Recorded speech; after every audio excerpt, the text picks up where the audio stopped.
Voilà, bonjour mes chers amis. Je vais dire quelques mots en français, puis en anglais, car je vois plusieurs francophones, but also several anglophones. Nous sortons donc de cette réunion d'urgence sur la situation en Syrie, demandée par le ministre français des Affaires étrangères, Jean-Yves Le Drian. Cette réunion a été particulièrement utile et importante. Cette réunion nous a d'abord permis d'écouter les briefings du secrétaire général adjoint pour les affaires humanitaires, Mark Lowcock, de retour de Syrie, mais aussi du secrétaire général adjoint pour les affaires politiques, Jeff Feltman. Les deux intervenants ont confirmé la situation dramatique qui prévaut aujourd'hui en Syrie, mettant en relief en particulier l'ampleur de la catastrophe humanitaire en cours dans la Ghouta orientale et à Idlib. Je n'en prendrai qu'un seul exemple parmi beaucoup d'autres. Aucun convoi humanitaire transfrontalier n'est passé en Syrie depuis le 1er janvier. Et s'agissant de la Ghouta, cela remonte au mois de novembre, où aucun convoi n'a pu atteindre la Ghouta. Jeff Feltman et Mark Lowcock ont également évoqué les derniers développements dans la situation dans l'ensemble du pays. Au nom de la France et dans la continuité des propos tenus hier par le ministre Jean-Yves Le Drian, j'ai pour ma part marqué 3 messages principaux. D'abord, un message de vive préoccupation devant la situation dans le nord de la Syrie, avec l'escalade en cours et une situation humanitaire tragique causée par les opérations militaires du régime syrien et de ses alliés. Je pense en particulier aux bombardements sur Idlib, qui se poursuivent jour après jour, méthodiquement.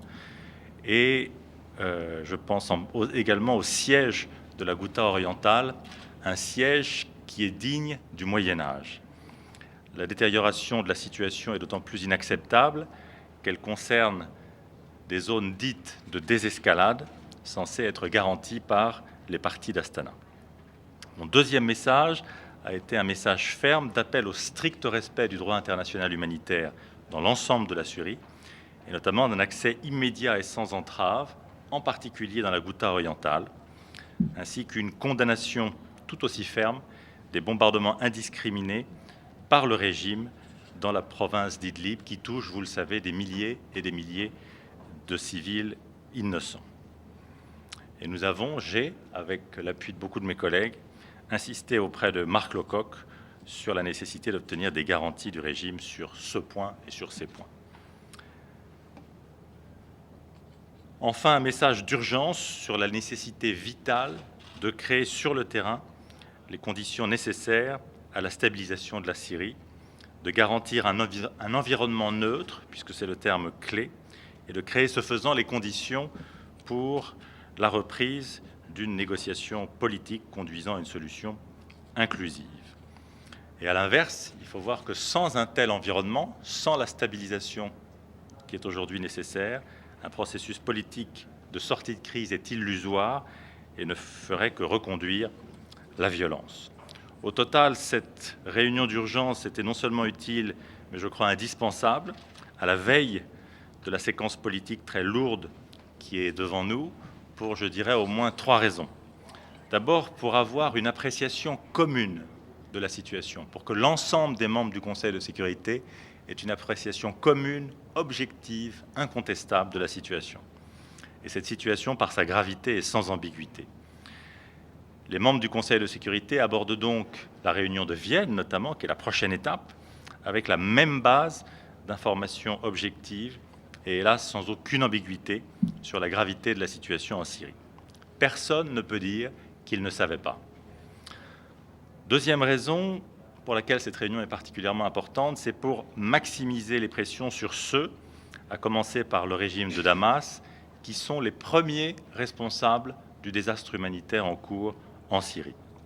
Il faut là aussi appeler un chat un chat. Les informations selon lesquelles de nouvelles attaques chimiques ont eu lieu dans la Ghouta orientale ne font qu'alimenter cette situation particulièrement tragique et ne font que renforcer l'importance de la réunion que Jean-Yves Le Drian réunira demain à Paris afin de lancer un nouveau partenariat international contre l'impunité de l'utilisation d'armes chimiques. C'est la même logique pour protéger les civils et pour ce faisant modifier l'équation sur le terrain et créer les conditions d'une vraie relance politique. Enfin, la troisième raison pour laquelle cette réunion a été importante, c'est justement pour créer les conditions propices à la relance des négociations politiques. Il faut voir que la Syrie est aujourd'hui à la croisée des chemins. Soit nous laissons prévaloir une logique de fragmentation et de confrontation, les deux allant de pair, avec dans cette hypothèse des réactions en chaîne, une situation incontrôlable qui inévitablement conduiront à l'escalade. C'est un risque que Jeff Feltman a mis en relief devant nous. Soit, au contraire, nous faisons prévaloir une logique politique inclusive en soutien des efforts des Nations Unies. C'est le choix de la France. Cela suppose un effort de tous pour trouver le chemin exigeant vers la paix qui passe par Vienne, Genève et le respect de la résolution 2254, une résolution qui doit plus que jamais constituer notre boussole commune. Cela suppose aussi qu'enfin le régime de Damas accepte de s'engager sérieusement dans la négociation, ce que pour l'instant il s'est obstinément refusé à faire. Donc voilà, je crois que cette réunion au total a été très utile, importante, je dirais même donc nécessaire, pour faire prendre conscience de cette course de vitesse entre la logique de fragmentation et la logique politique auquel je viens de faire référence, et pour donner l'énergie, l'impulsion nécessaire pour bâtir, pierre après pierre, le consensus nécessaire en faveur de la logique politique qui doit prévaloir. C'est le choix de la France et c'est le sens de notre engagement. Peut-être un mot en anglais, sans peut-être redire tout ce que je viens de dire à l'instant. So we had a very important and useful and necessary meeting on the situation in Syria with the briefing of Mark Lowcock and Jeff Feltman on the situation there. On behalf of France, this meeting was an emergency meeting about the whole situation on the territory of Syria. I think this meeting,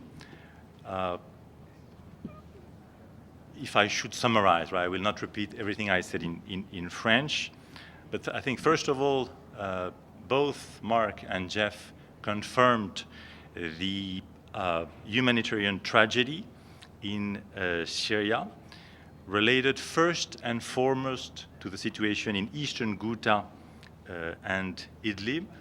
And I mentioned a terrible example. Not one humanitarian convoy cross-border has come to Syria since the beginning of the year, since the 1st of January. And if you mention eastern Ghouta, it is since November. It says a lot, I believe, about the humanitarian tragedy that we are confronted with. Against this backdrop, on behalf of France and following the statements yesterday by my Foreign Minister Jean-Yves Le Drian, I underlined three key messages. The first message is a message of great concern regarding the situation in northern Syria with the ongoing escalation and a tragic humanitarian situation caused first and foremost by the military operations of the Syrian regime and its allies. I'm thinking in particular about the ongoing bombings of Idlib, but also the ongoing siege of eastern Ghouta. We must do everything possible to prevent eastern Ghouta from being a new Aleppo. The deterioration of the situation is all the more unacceptable as it concerns areas of so-called de-escalation, supposed to be guaranteed as such by the Astana parties. First message. My second message was a firm message to call for the strict respect of the international humanitarian law in Syria, and in particular for an immediate and unhindered humanitarian access, especially in eastern Ghouta, as well as an equally firm condemnation of indiscriminate bombings by the regime in the province of Idlib, which literally affect thousands and thousands of innocent civilians every day. And we have, together with several of my colleagues, I have insisted to Mark Lowcock to obtain guarantees of the Syrian regime on these critical issues. And finally, an urgent message of the vital need to create on the field the conditions necessary for the stabilization of Syria. As you all know, the key is to ensure a neutral environment and therefore to create the conditions for a lasting, inclusive political solution, without which there will be no peace process, no credible peace process in Syria. So all in all, this meeting was particularly helpful and needed and important for at least three reasons.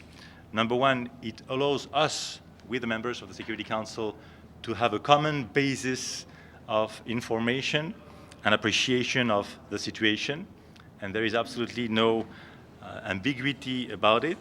This situation is a tragedy and is deteriorating day after day.